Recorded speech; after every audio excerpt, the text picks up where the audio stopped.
കേന്ദ്ര സർക്കാർ വഖഫ് നിയമ ഭേദഗതി ബിൽ പാർലമെന്റിൽ അവതരിപ്പിച്ചതോടെ വലിയ ചർച്ചയാണ് ഈ വിഷയത്തിൽ നടക്കുന്നത്. യഥാർത്ഥത്തിൽ എന്താണ് വഖഫ് ബോർഡ്? അവരുടെ അധികാര പരിധി സാധാരണ ജനങ്ങളെ എങ്ങനെ ബാധിക്കുന്നു? തമിഴ്നാട്ടിലെ തിരുച്ചെന്തൂർ ഗ്രാമത്തിനും അവിടുത്തെ ആയിരക്കണക്കിന് ജനങ്ങൾക്കും വഖഫ് ബോർഡിന്റെ അധികാര പരിധി മൂലം എന്താണ് സംഭവിച്ചത്? വിശദമായി പരിശോധിക്കാം ഇവയെല്ലാം. Your permission, I rise to move for leave to introduce the Waqf Amendment Bill 2024. Shri Venugopal. Sir.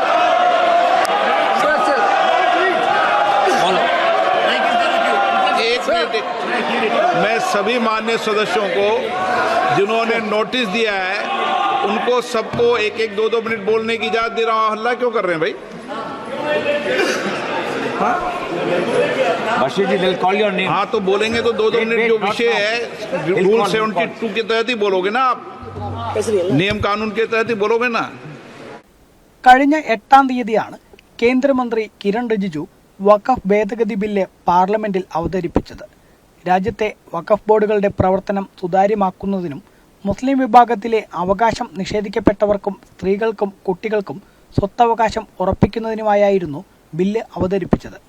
എന്നാൽ കോൺഗ്രസും ഇന്ത്യ സഖ്യവും ബില്ലിനെ എതിർത്തു. പാർലമെന്റ് അംഗങ്ങളെ ബോർഡിൽ ഉൾപ്പെടുത്താനുള്ള തീരുമാനത്തെ അമുസ്ലിങ്ങളെ ബോർഡിൽ ഉൾപ്പെടുത്തുന്നുവെന്ന് തെറ്റായി ചിത്രീകരിച്ചു. കേരളത്തിൽ നിന്നുള്ള KC Venugopal, ET Muhammad Basheer, NK Premachandran, K Radhakrishnan തുടങ്ങിയവരെല്ലാം ബില്ലവതരണത്തെ എതിർത്ത് സംസാരിച്ചു. യഥാർത്ഥത്തിൽ എന്താണ് വഖഫ് ബോർഡ്? മുസ്ലിം സമുദായത്തിന് ദോഷകരമാണോ നിയമ ഭേദഗതി?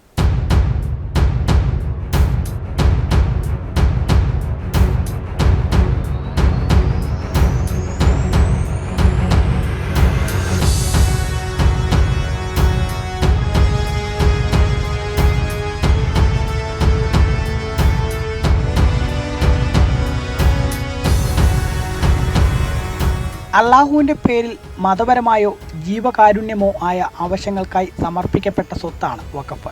ഈ വഖഫ് സ്വത്തുക്കളുടെ മേൽനോട്ടം, ക്രയവിക്രയം എന്നിവയ്ക്ക് വേണ്ടി സർക്കാരിന് കീഴിലുള്ള സ്വതന്ത്ര സ്ഥാപനമാണ് വഖഫ് ബോർഡ്. സുന്നി വിഭാഗത്തിൽ നിന്നുള്ളവരാണ് ബോർഡിൽ ഭൂരിഭാഗവും. 1995 വഖഫ് നിയമപ്രകാരമാണ് സംസ്ഥാനങ്ങളിൽ വഖഫ് ബോർഡ് നിലവിൽ വന്നത്. മുസ്ലിം പണ്ഡിതരും നിയമസഭാംഗങ്ങളുമൊക്കെയാണ് ബോർഡ് അംഗങ്ങളിൽ ഉൾപ്പെടുന്നത്. 1954 ഇന്ത്യയുടെ പ്രഥമ പ്രധാനമന്ത്രി ജവഹർലാൽ നെഹ്റുവാണ് വഖഫ് നിയമം പാസാക്കിയത്. ഇന്ത്യ വിഭജനത്തിന് ശേഷം പാകിസ്ഥാനിലേക്ക് കുടിയേറിയ മുസ്ലിങ്ങളുടെ ഭൂമി വഖഫ് ബോർഡുകൾക്കാണ് നൽകിയത്.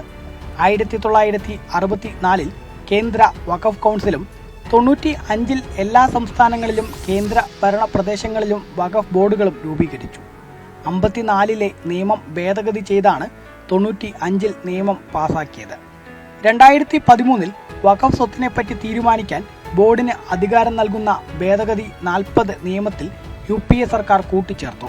എന്നാൽ കഴിഞ്ഞ ഒരു വർഷത്തിനിടെ വഖഫ് ബോർഡിനെതിരെ 194 പരാതികളും വഖഫ് ഭാരവാഹികൾക്കെതിരെ 93 പരാതികളും ഉയർന്നു. നിലവിൽ 12,792 കേസുകൾ വഖഫ് ബോർഡുകൾക്ക് മുന്നിലും 19,270 കേസുകൾ വഖഫ് കൗൺസിലിന് മുന്നിലുമുണ്ട്. ഈ സാഹചര്യത്തിലാണ് കേന്ദ്ര സർക്കാർ നിയമ ഭേദഗതി കൊണ്ടുവരുന്നത്. टोटल केस ट्राइब्यूनल्स के अंदर में 12,792 केसेस आज वक्फ बोर्ड्स में पेंडिंग है. 19,207 ट्राइब्यूनल्स में पेंडिंग है. क्यों इसको हम लोग डिस्पोज नहीं कर सकते हैं? क्या आप चाहते हैं कि ऐसे ही पड़े रहे? आप सोचिए सर. इसलिए सर टाइमलाइन हमारे लिए बहुत जरूरी है. न्याय मिलना चाहिए, लेकिन समय पे न्याय मिलना चाहिए. इसलिए सर इस नए बिल में प्रावधान किया, मैं सदन में आपके माध्यम से रखना चाहता हूं. अब हमने टाइमलाइन सेट कर दिया है. फाइलिंग जो भी होता है उसका अपील 90 डेज के अंदर में होना चाहिए और डिस्पोजल ऑफ द केसेस 6 महीने के अंदर होना चाहिए. अब ये बिल पास होने के बाद ये जो हजारों केसेस पेंडिंग है, इसका पूरा का पूरा साफ हो जाएगा, निवारण हो जाएगा, सेटलमेंट हो जाएगा. നിലവിലെ വഖഫ് നിയമത്തിൽ 40-ലധികം ഭേദഗതികളാണ് ബില്ല് മുന്നോട്ട് വയ്ക്കുന്നത്. വഖഫ് ബോർഡ് എല്ലാ പ്രോപ്പർട്ടി ക്ലെയിമുകൾക്കും നിർബന്ധിത പരിശോധനയ്ക്ക് വിധേയമാകുകയും അതുവഴി സുതാര്യത നിലനിർത്തുകയും വേണമെന്നാണ് ഇതിലൊന്ന്. വഖഫ് ബോർഡുകളുടെ പ്രവർത്തനത്തിലും ഘടനയിലും മാറ്റം വരുത്തുന്നതിന് സെക്ഷൻ 9, സെക്ഷൻ 14 എന്നിവയിൽ പുനരവലോകനം കൊണ്ടുവരിക എന്നതാണ് മറ്റൊരു പ്രധാന ലക്ഷ്യം. ബോർഡിൽ സ്ത്രീകളെയും ഷിയ, അഹമ്മദിയ തുടങ്ങി മുസ്ലിങ്ങളിലെ തന്നെ മറ്റ് വിഭാഗങ്ങളെ ഉൾപ്പെടുത്തുന്നതാണ് മറ്റൊന്ന്. UPA സർക്കാർ നിയമിച്ച സച്ചാർ കമ്മിറ്റിയുടെ റിപ്പോർട്ടിൽ പറഞ്ഞിട്ടുള്ള അതേ കാര്യങ്ങളാണ് തങ്ങൾ നിയമ ഭേദഗതിയിൽ കൊണ്ടുവരുന്നത് എന്നാണ് കേന്ദ്ര സർക്കാർ പറയുന്നത്. എന്നാൽ ഇത് മുസ്ലിം വിരുദ്ധമാണെന്ന് പറഞ്ഞാണ് കോൺഗ്രസ് ഉൾപ്പെടെ എതിർക്കുന്നത്. We are talking about you are telling we are the constitution. When we are showing the constitution, you are telling you people are protecting the constitution. This is a fundamental attack on constitution. This bill is a fundamental. Now you are going for Muslims. Next you will go for Christians. Next you will go for Jain. Next you will go for Parsi. Next you will go for. Therefore, there is a fundamental principle. You cannot go Hindu. Sir, in our tradition, what is the tradition of India?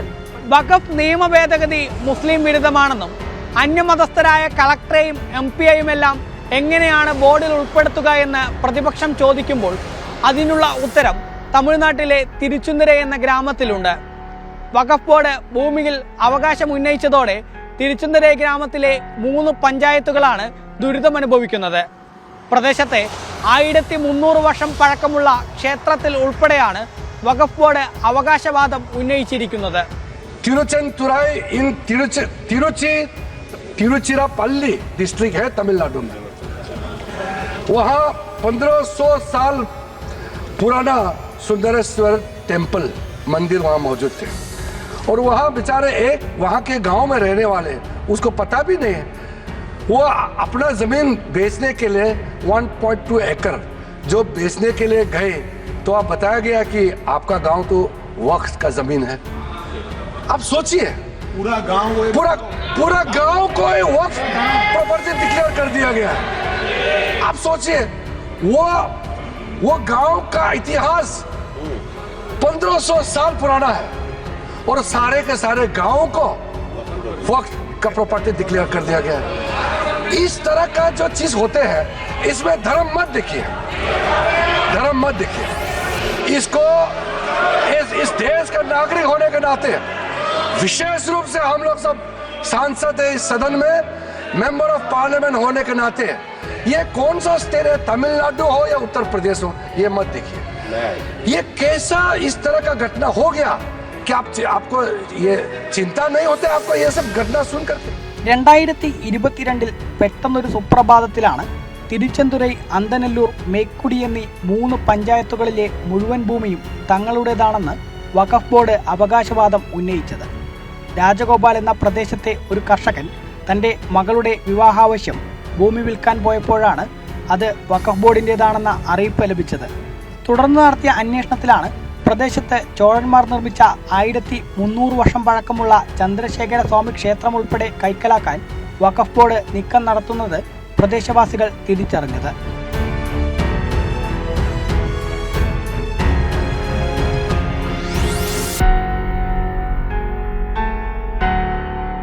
இது முதல்ல வந்து பார்த்தீங்கன்னா இந்த விஷயம் வந்து வெளியில் தெரிஞ்ச காரணமே ராஜகோபால்னு சொல்லி ஒரு விவசாயி. அவரோட சொந்த ஊர் இங்கே இருந்து முள்ளிகுரும்பூரில் இருக்குது. அவரோட தோட்டம் எல்லாமே வந்து வயல் எல்லாமே இங்கே திருச்செந்தூர் பஞ்சாயத்தில் இருக்குது. அவர் தன்னோட பொண்ணோட கல்யாணத்துக்காக இந்த லேண்டை விற்று தான் தன்னோட பொண்ணோட கல்யாணத்தை நடத்தணுங்கிற ஒரு முடிவில் அந்த லேண்டை விற்கிறதுக்காக கோட்டை சார் பதிவாளர் அலுவலர் ரிஜிஸ்ட்ரேஷன் ஆஃபீஸ் போனப்போ அங்கே வந்து என்ன சொல்லியிருக்காங்கன்னா, இது வக்ஃப் போர்டு இடம், இது உங்களுக்கு சொந்தமான இடம் கிடையாது அப்படின்னோடனே அவர் ரொம்ப மன உடைஞ்சு தன்னோட பொண்ணோட கல்யாணம் நின்றுமோங்கிற ஒரு ஆதங்கத்தில் வந்து எங்கள்கிட்ட நிற்கிறாரு. இது மாதிரி திடீர்னு வக்ஃப் போர்டுன்னு சொல்லிட்டாங்களே. ஆனால் நாங்கள் கிட்டத்தட்ட காலங்காலமாக ஒரு 25 வருஷமாக அதை நாங்கள் வாங்கி அனுபவிச்சுட்டு வந்துக்கிட்டு இருக்கோம்.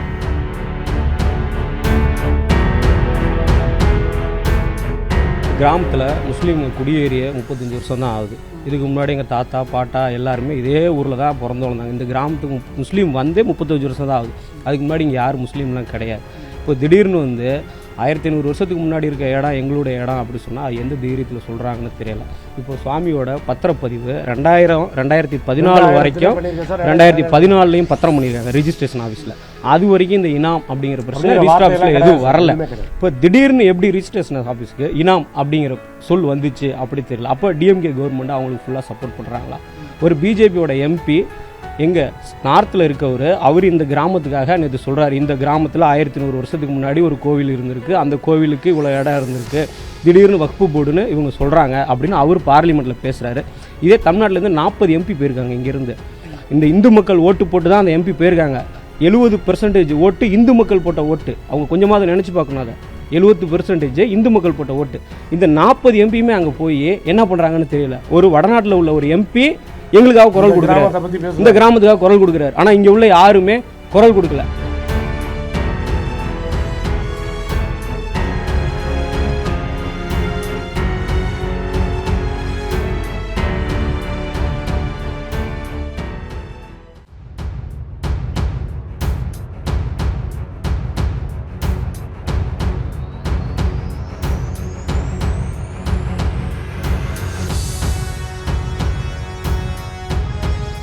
തിരുച്ചിറപ്പള്ളി കേന്ദ്രമാക്കി ഭരിച്ചിരുന്ന നവാബ് അൻവറുദ്ദീൻ 3 നൂറ്റാണ്ട് മുൻപ് ഗ്രാമം മുഴുവൻ മുസ്ലിം മത നിയമപ്രകാരം മുസ്ലിം മതാവശ്യത്തിനായി ദാനം അഥവാ വഖഫ് നൽകിയതാണെന്നും സ്വതന്ത്രാനന്തരം ഈ ഭൂമി തങ്ങളുടേതാണെന്നുമാണ് വഖഫ് ബോർഡ് പറയുന്നത്. എന്നാൽ മുഗളന്മാർ ഇന്ത്യയിലെത്തുന്നതിന് മുൻപ് പണിതീർത്ത ക്ഷേത്രമാണ് പ്രദേശത്തുള്ളതെന്നും അവകാശവാദം അടിസ്ഥാനരഹിതവും യാതൊരു രേഖകളുടെ പിൻബലവും ഇല്ലാത്തതാണെന്നും പ്രദേശവാസികൾ ആരോപിക്കുന്നു. காசி விஸ்வநாதர் ஆலயம்னு சொல்லிட்டு 100 கோயில் இருக்குது. அதுவும் கிட்டத்தட்ட ஒரு 1300 வருஷம் பழமையான கோயில். அதே மாதிரி அந்தலூர் வந்ததில் அங்கே ஒரு சிவன் கோயில், இதே மெயின் ரோட்லேயே ஒரு கோயில் இருக்குது. அதுவும் கிட்டத்தட்ட ஒரு 1000 வருஷம் பழமையான கோயில். உள்ள கற்பூர்னு ஒரு ஏரியா இருக்குது, அங்கேயும் ஒரு சிவன் கோயில் இருக்குது. அது பார்த்தீங்கன்னா ரொம்ப சிதலம் முடிஞ்சு கிடைக்கும். அந்த கோயில் ரொம்ப, அதுவும் ஒரு 1000 வருஷத்துக்கு முன்னாடியான கோயில். இப்போ இந்த இருக்கிற இந்த கோயில் இவ்வளோ பழமையான கோயில் இருக்கிற ஏரியா எல்லாமே பார்த்தீங்கன்னா இப்போ என்ன சொல்லிட்டாங்கன்னா வக்ஃப் போர்டுக்கு சொந்தமான இடம் அப்படின்னு அவங்க கிளைம் பண்ணிட்டாங்க. ஒரு 1.5 வருஷத்துக்கு முன்னாடி இது மாதிரி பிரச்சனை ஆனோன்னா அது பெரிய இஷ்யூ ஆகிடுச்சு. இஷ்யூ ஆனோன்னா என்னாச்சு, பொதுமக்கள் கூட்டம்லாம் ஒரு சலசலப்பு வந்துருச்சு அவங்களுக்குலாம். என்னடா நம்ம இடத்துல வந்து வருஷமாக நம்ம தாத்தா பாட்டன் 3 தலைமுறையாக இருக்கிறவங்களாம் கொஞ்சம் பயப்பட ஆரம்பிச்சிட்டாங்க. ஏன்னா நம்ம இடத்த வந்து திடீர்னு விற்க முடியாமல் போயிருமோ, எதுவும் அதை வச்சு நம்ம எதுவும் லோனுக்கு வாங்க முடியாமல் போயிருமோ. ஏன்னா ஒரு சின்ன லோன் வாங்கினா கூட நம்ம போனோம்னா அவங்க என்ன சொல்லுவாங்க, இது வக்ஃப் போர்டுன்னு கிளைம் பண்ணிட்டாங்கன்னா நம்ம அவங்கள்ட்ட வந்து நான் அட்மிஷன் சர்டிஃபிகேட் வாங்கிட்டு வந்துருப்பாங்க. ரேட்டு ரொம்ப பாதிச்சிடும், வாங்க மாட்டாங்க. ஏன்னா வக்ஃப் போர்டுக்கு சொந்தமான இடத்த எப்படி வாங்க முடியும்? அவன் காசு போட்டு கூட கொடுத்து வாங்கினோம்னா என்ன பண்ணுவோம், வக்ஃப் போர்டுன்னு கிளைம் பண்ணோன்னா அவன் வாங்கின ரேட்டில் பாதி கூட விற்க முடியாது.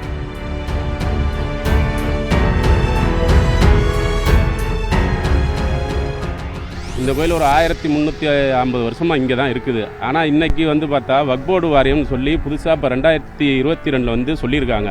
ஆனால் இதுக்கு முன்னாடி இந்த வக்ஃப் போர்டு வந்து இங்கே கிடையவே கிடையாது. ஆனால் இப்போ திடீர்னு பார்த்தா இது வக்ஃப் போர்டுக்கு சொந்தம், இந்து மக்களுக்கு இந்த கோயில் சொந்தம் கிடையாது, இது எல்லாம் முஸ்லீமோட கண்ட்ரோலில் இருக்குது அப்படின்னு நாங்கள் பத்திரப்பதிவு துறைக்கு போகும்போது தான் எங்களுக்கு அந்த விவரமே தெரியும். இதுக்கு முன்னாடி நாங்கள் பத்திரம் பண்ணும்போது அதெல்லாம் எங்களுக்கு தெரியாது. திடீர்னு பத்திரம் பண்ணும்போது நாங்கள் போய் கேட்டுருக்கிறோம், இது வக்ஃப் போர்ட்லேருந்து வந்திருக்கு, அதனால் பச்சைங்களை போய் நீங்கள் போய் வக்ஃப் போர்டில் போய் கேட்டுவாங்க, அப்போ தான் உங்களுக்கு வந்து இந்த இடம்லாம் பத்திரம் பண்ணுவோன்னு சொன்னாங்க. அதுக்கப்புறம் நாங்கள் ஒவ்வொருத்தரையாக டீட்டெயில் போய் கேட்கவும் அப்புறம் சொல்கிறாங்க இதெல்லாம் வக்ஃப் போர்டுக்கு சொந்தம். திருச்செந்தூர் இந்த காசி விஸ்வநாதர் ஆலயம், சந்திரசேகர் ஆலயம், இதெல்லாம் காசி விஸ்வநாதர், இது எல்லா கோயிலும் வந்து வக்ஃப் போர்டுக்கு சொந்தம்ட்டாங்க. நாங்கள் இதுக்கப்புறம் ஒவ்வொரு ஸ்டெப்பாக நாங்கள் இதுக்கு முன்னாடியே நாங்கள் பிஜேபி சார்பாக நிறையா நாங்கள் ஸ்டெப் எடுத்தோம். இது வரைக்கும் ஒரு தீர்வுமே இல்லை. நேற்று வந்து ஒரு எம்பி, கேரளா எம்பி வந்து பாராளுமன்றத்தில் பேசியிருக்காரு. இதை பற்றி பேசுனது ரொம்ப ரொம்ப நல்லது. அவர் வந்து எங்களுக்காண்டி மக்களுக்காண்டி எங்கேயோ கேரளாவிலேருந்து ஒரு திருச்செந்தூரை தமிழ்நாட்டில் இருக்கக்கூடிய அமைச்சரும் பேசலை, ஒரு எம்எல்ஏவும் பேசலை, இந்த தொகுதி எம்எல்ஏ പളനിയാണ്ടി அவரும் ഒരു വായ എടുത്ത് பேசலை. രാജരാജ ചോഴൻ തന്റെ സഹോദരി കുന്തവിക്കായി പണിതീർത്തതാണ് ചന്ദ്രശേഖരസ്വാമി ക്ഷേത്രമെന്ന് ക്ഷേത്രത്തിലെ കല്ലുകളിൽ ആലേഖനം ചെയ്തിട്ടുണ്ട്. കൂടാതെ പ്രദേശത്തെ തന്നെ കാശി വിശ്വനാഥസ്വാമി ക്ഷേത്രം, അന്തനല്ലൂർ വടതീർത്ഥനാഥ ക്ഷേത്രം എന്നിവയിലെല്ലാം മുഗളന്മാർ ഭാരതത്തിൽ വരുന്നതിന് മുൻപ് പണിതീർത്തതാണെന്നതിന് തെളിവുകൾ ഉണ്ട്.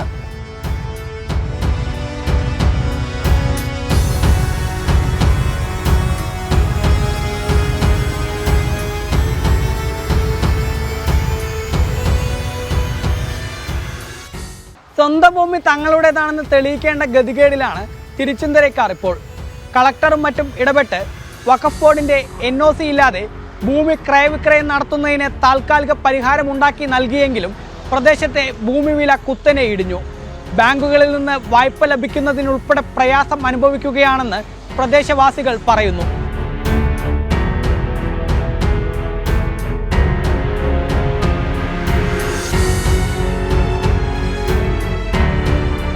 വഖഫ് ബോർഡ് അവകാശവാദം ഉന്നയിച്ചതിന് ശേഷം സമാനതകളില്ലാത്ത ദുരിതമാണ് തിരുച്ചെന്തുരൈ ഗ്രാമവാസികൾ അനുഭവിക്കുന്നത്.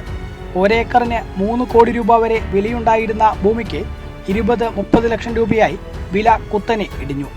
കേസും മറ്റും ഭയന്ന് ഭൂമി വാങ്ങാനും ആളുകളില്ല. കല്യാണത്തിനും മറ്റ് അത്യാവശ്യങ്ങൾക്കും ഭൂമി വിൽക്കാൻ ശ്രമിച്ചാൽ വലിയ പ്രതിസന്ധിയാണ് തങ്ങൾ അനുഭവിക്കുന്നതെന്ന് പ്രദേശവാസികൾ പറയുന്നു.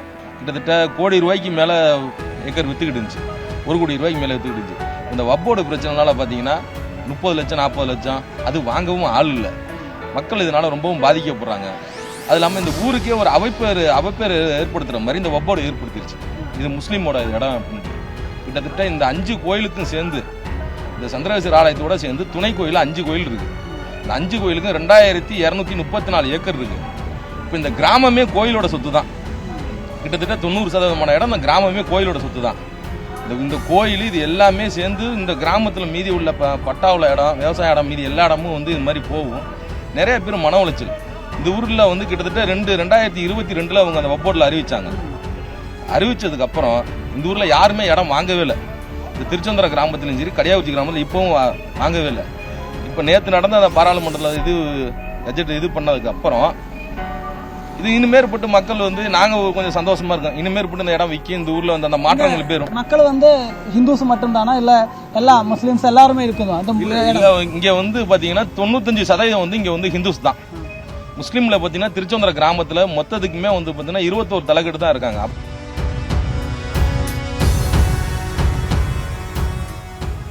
இங்கே முஸ்லீமு கிறிஸ்டியனு யார் வேணாலும் ஹிந்து அறநிலைய சமயத்துறையில் இருக்கலாம். ஆனால் மற்ற கிறிஸ்டியானி மிஷினரியிலையோ வக்ஃபு போர்ட்லையோ எந்த ஹிந்துக்கும் பர்மிஷன் கிடையாது. ஆனால் இங்கே கவர்மெண்ட் நினச்சா யாரை வேணாலும் போடலாம். இங்கே நிறையா பேர் எல்லாமே சர்டிஃபிகேட் படி ஹிந்து, ஆனால் வெளி சொசைட்டிக்கு அவங்க கிறிஸ்டியன் முஸ்லீம்.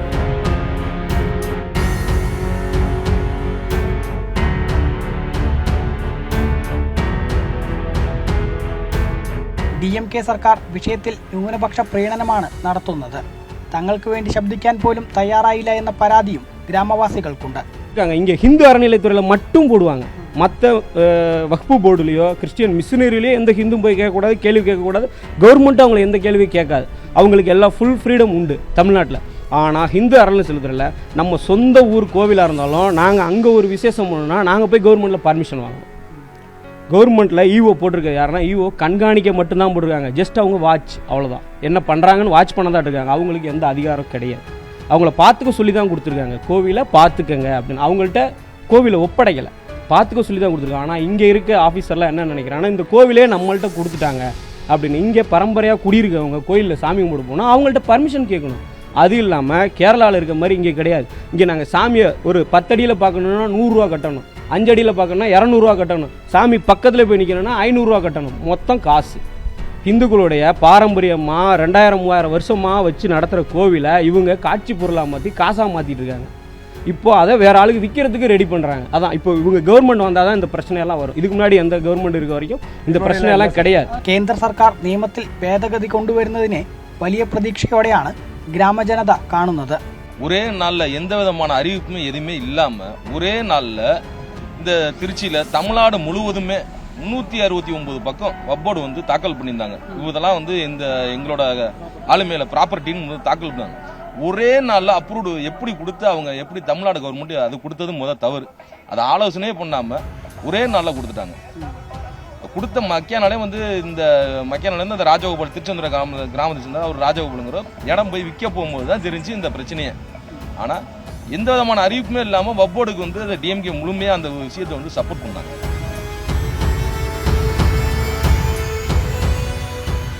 ஆனால் இந்த மண்ணே எல்லாம் இங்கே 4 தலைமுறைக்கு தான் சொந்தமாக தான் இருக்குது. அவங்களுக்கு சொந்த லாடி கூட ஏதோ குத்தகைகள் எல்லாமே இவங்க தான் வச்சுருக்காங்க. 4 தலைமுறைகள் தான் வச்சு புழங்கிட்டு இருக்காங்க.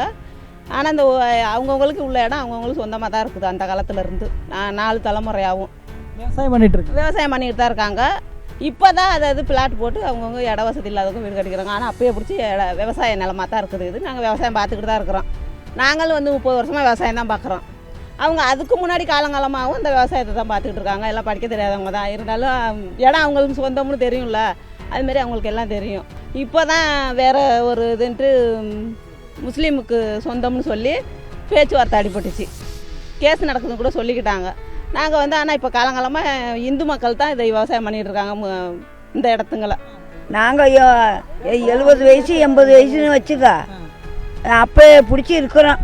நாங்கள் சொந்த வயல்னு உள்ள விவசாயம் பண்ணிக்கிட்டு தான் இருக்கிறோம். குத்த வயலை நாங்கள் இந்த ஊர்லேயே தான் இருக்கிறோம். நாங்கள் இப்போ 5 தலைமுறை இந்த ஊரில் தான் இருக்கிறோம். இந்த ஊரில் தான்.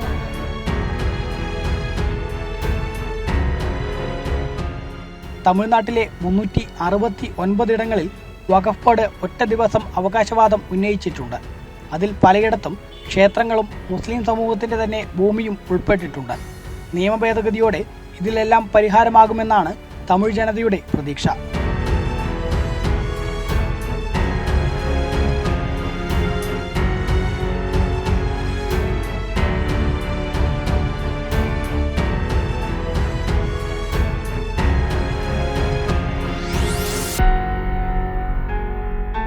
തിരുച്ചെന്തൂരെ ഗ്രാമവും വഖഫ് ബോർഡ് മൂലം ഗ്രാമവാസികൾ അനുഭവിക്കുന്ന ദുരിതവും കേവലം ഒറ്റപ്പെട്ട സംഭവമല്ല.